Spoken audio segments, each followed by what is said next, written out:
CITU 18వ అఖిల భారత మహాసభల logo poster ఆవిష్కరణ. సిఐటియు అఖిల భారత మహాసభలు మొట్టమొదటిసారిగా ఆంధ్ర రాష్ట్రంలో విశాఖ నగరంలో 2025 డిసెంబర్ 31వ తేదీ నుంచి జనవరి 4వ తేదీ 2026 వరకు జరుగుతున్నాయి. సిఐటియు 18వ అఖిల భారత మహాసభల లోగో పోస్టర్ ఆవిష్కరణ. సిఐటియు అఖిల భారత మహాసభలు మొట్టమొదటిసారిగా ఆంధ్ర రాష్ట్రంలో విశాఖ నగరంలో 2025 డిసెంబర్ 31వ తేదీ నుంచి జనవరి 4వ తేదీ 2026 వరకు జరుగుతున్నాయి. మహాసభల లోగోను ఈరోజు జగదాంబ సిఐటియు ఆఫీసులో ఆవిష్కరించడం జరిగింది. ఈ మహాసభలకు దేశవ్యాప్తంగా 70 లక్షల మంది కార్మికుల సభ్యత్వానికి ప్రాతినిధ్యం వహిస్తూ 1500 మంది ప్రతినిధులు 29 రాష్ట్రాల నుండి హాజరవుతున్నారన్నారు. ఈ మహాసభలో కేంద్ర ప్రభుత్వం అనుసరిస్తున్నటువంటి కార్మిక ప్రజా వ్యతిరేక విధానాలపై చర్చలు జరిపి భవిష్యత్తు పోరాటాలకు కార్యాచరణ రూపొందిస్తామన్నారు. నరేంద్ర మోదీ ప్రభుత్వం అధికారంలోకి వచ్చిన ఈ 12 సంవత్సరాల నుండి కార్మిక వ్యతిరేక విధానాలను అనుసరిస్తుందన్నారు. కార్మికులు పోరాడి సాధించుకున్నటువంటి 44 కార్మిక చట్టాలలో 29 చట్టాలను మార్పు చేసి 4 లేబర్ కోడ్స్గా మార్చిందన్నారు. ఫలితంగా కార్మికుల సంఘం పెట్టుకునే హక్కు, సమ్మె చేసుకునే హక్కు, జీత భత్యాలు బేరమాడుకునే హక్కులు వంటి ప్రాథమికమైనవి కోల్పోయే ప్రమాదం ఉందన్నారు. మన రాష్ట్రంలో చంద్రబాబు నాయుడు ప్రభుత్వం 8 గంటల పని దినాన్ని 10 గంటలకు పెంచుతూ చట్టం చేసిందన్నారు. దీనిని కార్మిక వర్గం తీవ్రంగా వ్యతిరేకిస్తుందన్నారు. పోరాటం నినాదంతో ఈ దేశంలో కార్మిక దోపిడీ లేని సమాజం, కార్మిక వర్గ రాజ్యం తీసుకురావాలని చెప్పి లక్ష్యంతో ఏర్పడింది. ఈ 55 ఏళ్ల కాలంలో సిఐటియు అనేక పోరాటాలు, ఉద్యమాలు, కార్మిక హక్కుల కోసం నిరంతరం కూడా పోరాడుతూ వచ్చింది. ఇప్పుడు 55 ఏళ్ల కాలంలో మొట్టమొదటిసారి ఆంధ్ర రాష్ట్రంలో అఖిల భారత మహాసభలు అనేవి జరుగుతూ ఉన్నాయి. ఈ మహాసభలు ప్రతి 3 సంవత్సరాలకి ఒకసారి జరుగుతాయి. గతంలో ఎప్పుడు విశాఖపట్నంలో ఈ మహాసభలు జరగలేదు. ఇది మొట్టమొదటిసారి జరుగుతున్నాయి. ఈ మహాసభను జయప్రదం చేయమని చెప్పేసి మీ ద్వారా విశాఖపట్నంలో ఉండే కార్మిక వర్గానికి, శ్రేయోభిలాషులకి, అభిదేవాదులకి, మేధావులకి అందరికీ కూడా మీ ద్వారా విజ్ఞప్తి చేస్తూ ఉన్నాం.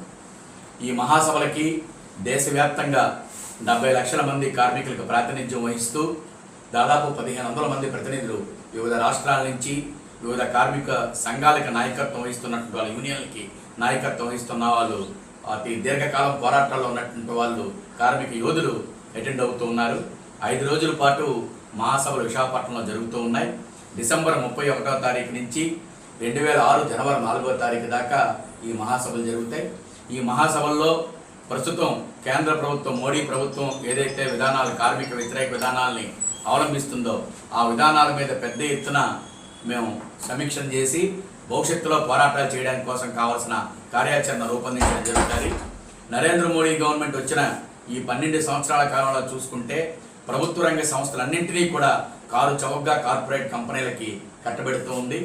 మనం ఈరోజు చూస్తే బ్యాంకింగ్ సెక్టర్లో కూడా ఉన్నతాధికారులందరినీ కూడా విశాఖపట్నంలో 5 సంవత్సరాల నుంచి రంగ సంస్థల రక్షణ కోసం సిఐటియు A to Z మొదటి నుంచి కూడా పోరాడుతూ ఉంది.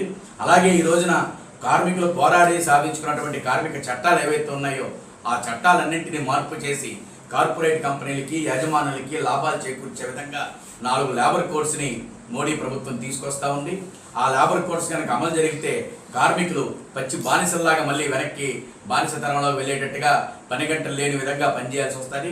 మన రాష్ట్రంలో చంద్రబాబు నాయుడు గారి ప్రభుత్వం ఒక అడుగు మోడీ కంటే ముందు వేసి కార్మికులు 8 గంటల పనిదినం గత 136 సంవత్సరాల నుంచి అమలు జరుగుతూ ఉంటే ఈ రోజున రోజుకి 10 గంటలు ఖచ్చితంగా పని చేయాలి, అవసరమైతే దాన్ని 13 గంటల వరకు పనిచేసే విధంగా చట్టాల మార్పు చేస్తాం మేము అని చెప్పి మన అసెంబ్లీలో చట్టం కూడా చేశారు. ఈ రకంగా కార్మిక వర్గం మీద రోజు రోజుకి భారాలు మోపుతూ ఉన్నారు.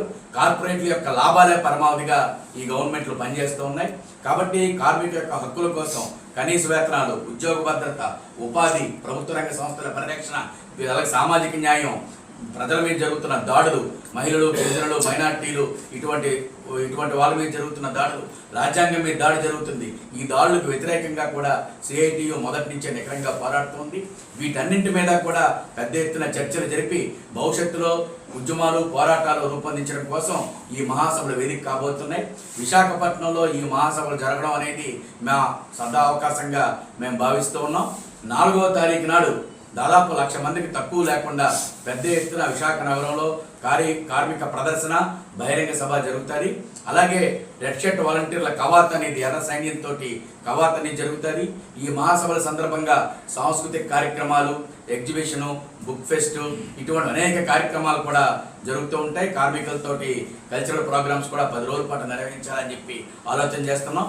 ఈ రకంగా ఒక రకంగా చెప్పాలంటే దేశంలో ఉండే కార్మిక వర్గానికి ఈ మహాసభలు ఒక దశని నిర్దేశించబోతున్నాయి. భవిష్యత్తు పోరాటాలకి ఈ మహాసభలు వేదిక కాబోతున్నాయి. కాబట్టి ఇటువంటి మహాసభలు జయప్రదం చేయడం కోసం విశాఖపట్నంలో ఉండే కార్మిక వర్గం, ప్రజలు పూర్తిగా సహకరించాలని చెప్పి మీ ద్వారా వారికి విజ్ఞప్తి చేస్తూ ఉన్నాం. ఈ మహాసభలు 5 రోజుల పాటు డిసెంబర్ 31వ తారీఖు నుంచి జనవరి 4వ తారీఖు వరకు ఆంధ్ర యూనివర్సిటీ కన్వెన్షన్ సెంటర్లో జరుగుతున్నాయి. ఇప్పటికే ఆ హాల్ అని బుక్ చేయడం జరిగింది. ప్రతినిధులకి వసతి ఏర్పాట్లు కూడా మనం ఏర్పాటు చేయడం జరిగింది. 5 రోజులకు కావాల్సిన ఏర్పాట్లు. 4వ తారీఖున భారీ ప్రదర్శన విశాఖపట్నం టౌన్లో నుంచి ఆర్టీసీ కాంప్లెక్స్ నుంచి బీచ్ వరకు కూడా భారీ కార్మిక ప్రదర్శన జరుగుతుంది. బీచ్లోనే 1,00,000 మందితోటి బహిరంగ సభ అనేది జరుగుతుంది. ఈ బహిరంగ సభకి విశాఖపట్నం కార్మిక వర్గంతో పాటు రాష్ట్ర వ్యాప్తంగా ఉన్నటువంటి కార్మికులు కూడా వాళ్ళ కుటుంబ సభ్యులతో పాల్గొనడం అనేది జరుగుతుంది.